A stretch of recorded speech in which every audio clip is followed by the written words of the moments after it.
Handa ang ilang senador na isapubliko ang kanilang mga SALN kasunod ng bagong hakbang ng Office of the Ombudsman patungkol dito. Si Daniel Manalastas sa detalye.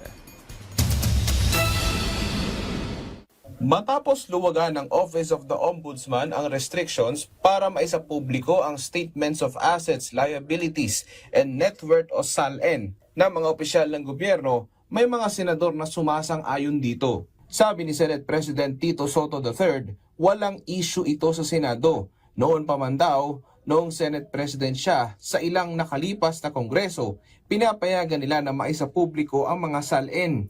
Si Senador J.V. Ejercito naniniwalang napapanahon ang hakbang ng Ombudsman. Ngayon naghahanap ang publiko ng transparency sa harap ng flood control scandal. Pabor din sina Senador Sherwin Gatchalian at Senador Bam Aquino na isapubliko ang mga SALN. Itong pagiging normal ng transparency, mahalaga ito. At sana nga isa ito sa mga unang hakbang patungo sa hinahanap ng taong bayan na mas malinis na gobyerno sa ating bansa.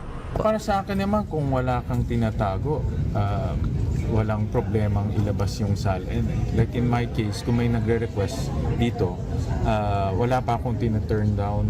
Si Senador Kiko Pangilinan naman bukas din na isapubliko ang kanyang SALN. Pero may mungkahi siya kung sino ang dapat umpisahan.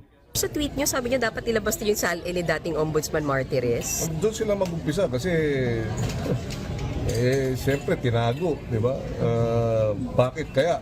Di ba? Baka sakaling malaman natin ano yung dahilan bakit hinigpit. Para kay Senadora Risa Hontiveros, wala ring problema na isapubliko ang mga SALN. Pero pinatutsadahan niya ang dating polisiya at tinawag itong unconstitutional. Daniel Manalastas para sa Pambansang TV sa Bagong Pilipinas.